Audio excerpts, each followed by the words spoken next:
وَلْتَكُنْ مِنْكُمْ أُمَّةٌ يَدْعُونَ إِلَى الْخَيْرِ وَيَأْمُرُونَ بِالْمَعْرُوفِ وَيَنْهَوْنَ عَنِ الْمُنْكَرِ وَأُولَئِكَ هُمُ الْمُفْلِحُونَ. Aslinya akidah Ahlussunnah adalah tafwid, akidah salaf serahkan pada Allah. Seperti ketika Imam Malik ditanya, Imam Malik, ya, apa arti Allah duduk di atas arsy? Al-istiwa maklum, wal kaifiyah majhulah, al-imanu bihi wajib, was-su'alu anhu bid'ah. Bagaimana duduk di atas arsy?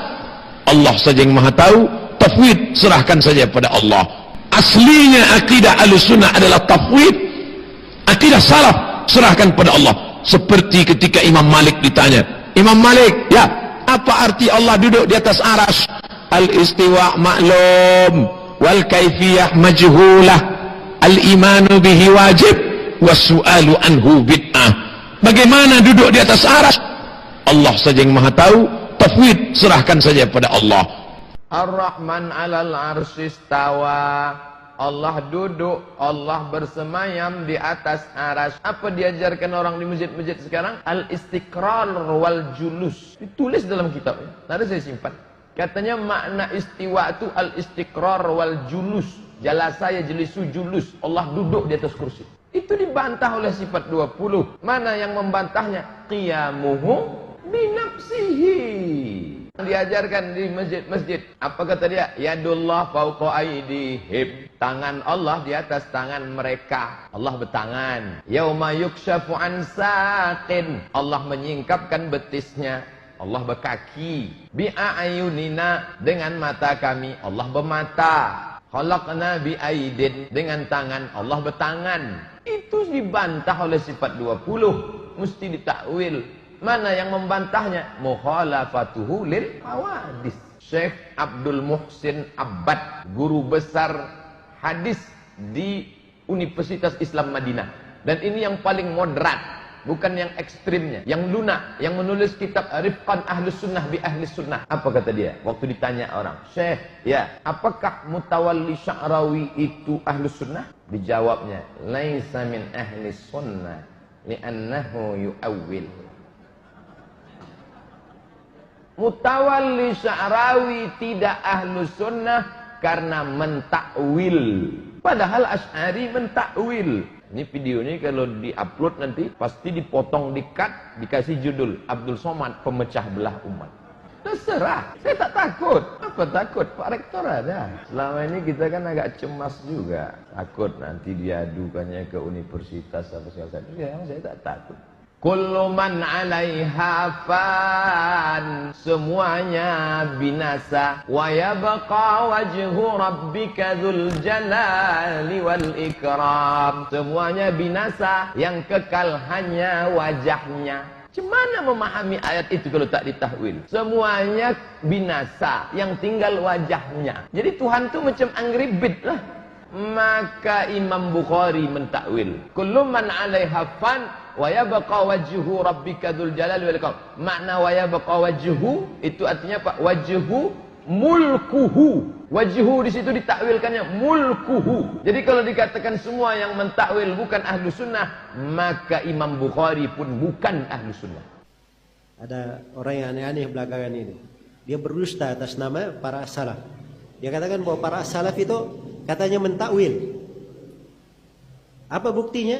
Al-Bukhari di dalam sahihnya ketika menjelaskan tentang ayat wa yabqa wajhu rabbika dzul jalali wal ikram, ini dia salah baca ya, salah informasi lagi. Al-Bukhari sebenarnya bukan sebut ayat ini, ayat lain yang disebut oleh Al-Bukhari. Ya, kullu syai'in halikun illa wajha. Ayat di akhir surah Al-Qasas. Segala sesuatu binasa kecuali wajahnya. Itu ayat di surah Al-Qasas.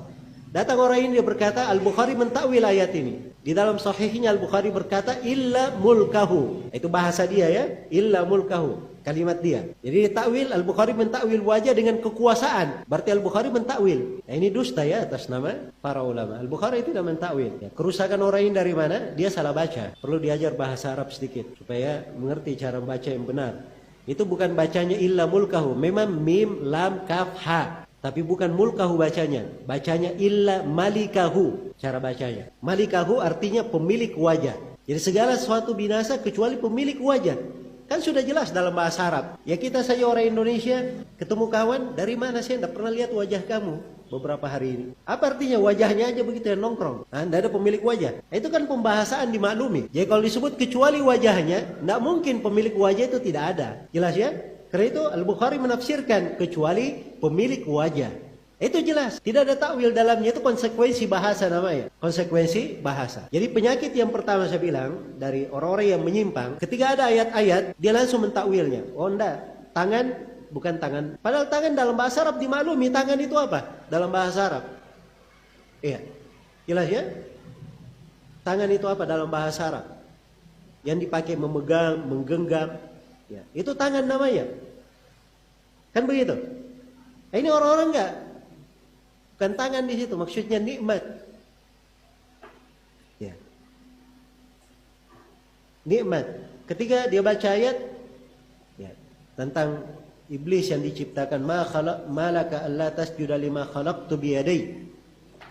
Kenapa engkau iblis tidak sujud kepada Adam yang aku cipta dengan kedua tanganku? Dia tafsirkan kedua tanganku apa? Dengan kedua kekuasaanku atau dua nikmatku. Ini merubah ayat-ayat namanya. Dia mau kemanakan ayat-ayat yang lain. Hadits-hadits Rasulullah yang menjelaskan tentang sifat tangan. Disebutkan bahwa tangan Allah subhanahu wa ta'ala ada dua. Dan disebutkan semuanya kanan. Dan disebutkan sifat menggenggam. Dan diterangkan dalam sebagian riwayat jari jemari. Dia mau kemanakan semua ayat nas-nas itu. Ini mentakwil namanya. Dan ini penyakit, ini sumber kesesatan mentakwil ini. Dan tidak ada dari para ulama as-salaf yang mentakwil. Asma was sifat, nama-nama dan sifat-sifat Allah wajib kita imani sebagaimana Allah telah sebutkan ya, tanpa ada takwil namanya. Takwil itu mengalihkan maknanya. Allah bilang Allah punya wajah, Allah punya tangan, nggak boleh kita alihkan. Seperti itulah Allah sebutkan. Tidak boleh ada tashbih, menyerupahkannya dengan makhluk. Tidak boleh ada ta'til, penolakannya. Dan tidak boleh ada takyif. Ya, takyif itu menanyakan bagaimananya. Makanya Imam Malik rahimahullah pernah ditanya tentang istiwa, bersemayamnya Allah. Bagaimana Allah bersemayam? Kata beliau, beriman tentang itu wajib. Wajib. Dan bagaimananya tidak ada penjelasan, majhul. Dan bertanya tentangnya adalah bid'ah. Nggak boleh bertanya tentang itu. Karena memang kita tidak boleh berbicara di zatnya Allah subhanahu wa ta'ala. Allah SWT juga sudah disebutkan oleh Nabi SAW, jangan berbicaralah kalian di nama-nama dan sifat Allah, jangan bicara di zatnya Allah. Ya, karena memang Allah SWT tidak bisa kita jangkau dengan itu.